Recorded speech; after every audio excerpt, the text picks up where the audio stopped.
Hello అండి, నేను doctor బిజీ, ఫర్టిలిటీ కన్సల్టెంట్, ఫర్ట్9 fertility centre, Karimnagar. So pregnancy కోసం ప్లాన్ చేస్తున్నప్పుడు చాలా మంది అడిగే క్వశ్చన్ ఇది, న్యాచురల్ గా ప్రెగ్నెన్సీ రాదా, ఏమైనా ట్రీట్మెంట్ కి పక్క వెళ్లాల్సి వస్తుందా అనేది చాలా మంది అడుగుతూ ఉంటారు. సో న్యాచురల్ గా ప్రెగ్నెంట్ అవ్వాలి అన్నప్పుడు కొన్ని చిట్కాలు పాటించాలి, కొన్ని తెలుసుకొని ముందుకెళ్ళాలి. సో ఇది చేయడం వల్ల ప్రెగ్నెన్సీ సక్సెస్ అనేది తొందరగా వస్తుంది. సో అవి ఏంటి?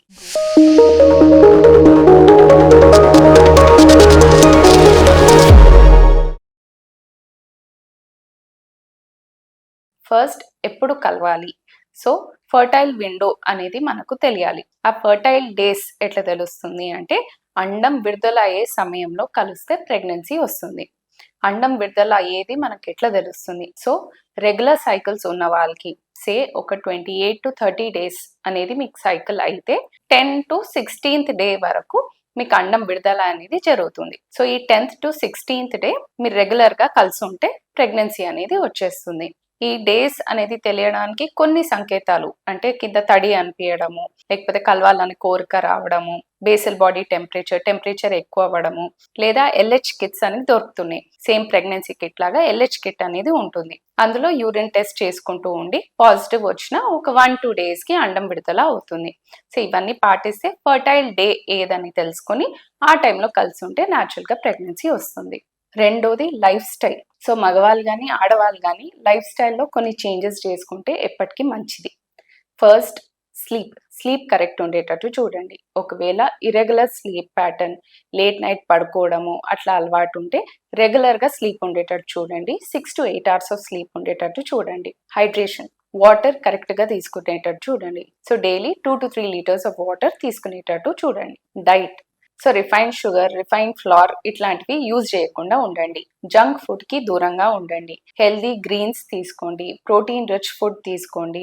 Complex carbohydrates like brown bread కానీ, ఓట్స్ కానీ, బ్రౌన్ రైస్ కానీ ఇట్లాంటివి ఎక్కువ తీసుకునేటట్టు చూసుకోండి.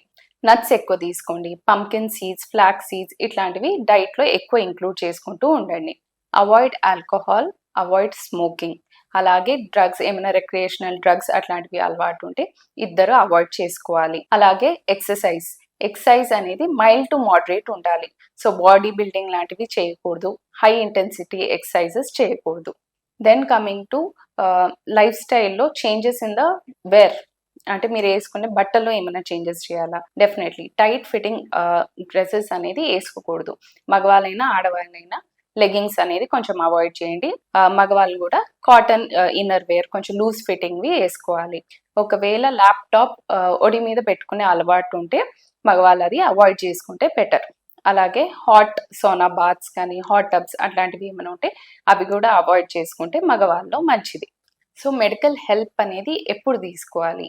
So if you're within 35 years 1 year వరకు ప్రెగ్నెన్సీ కోసం న్యాచురల్లీ ట్రై చేసుకోవచ్చు. అదే 35 years కి అబౌవ్ ఉంటే 6 months వరకు ట్రై చేసుకోవచ్చు. 40 అబౌవ్ ఉంటే మాత్రం ఇట్ ఈస్ ఆల్వేస్ బెటర్ మీరు ఇమీడియట్గా ఇన్ఫర్టిలిటీ క్లినిక్కి కానీ లేకపోతే నార్మల్ గైనకాలజిస్ట్ని కన్సల్ట్ అవుతే it is always better. Pre conceptional counselling, so 6 months 1 year అట్లా వెయిట్ చేయడం అనేది హార్డ్ అండ్ ఫాస్ట్ రూల్ కాదు. డెఫినెట్గా ప్రీ కన్సెప్షనల్ కౌన్సిలింగ్, ఒకవేళ ప్రెగ్నెన్సీ ప్లాన్ చేస్తున్నట్టయితే జస్ట్ ఒక నార్మల్ కౌన్సిలింగ్కి వెళ్ళి అన్ని కరెక్ట్ ఉన్నాయా లేదా, ఈ ప్రిస్క్రైబ్ పీరియడ్ 1 year అనేది న్యాచురల్గా ట్రై చేసుకోవచ్చా లేదా అని తెలుసుకోవడం బెటర్.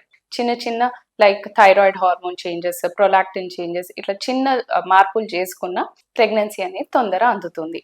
సో బేసికలీ ఫర్టైల్ డేలో కలిసి ఉండడము, లైఫ్ స్టైల్ చేంజెస్ చేసుకోవడము, స్ట్రెస్ ఎక్కువ పడకుండా ఉండడము, eating good healthy food, moderate exercise చేసుకోవడము, ఇవన్నీ పాటిస్తూ ఉంటే డెఫినెట్గా న్యాచురల్గా ప్రెగ్నెన్సీ అందే అవకాశాలు పెరుగుతుంది. Thank you.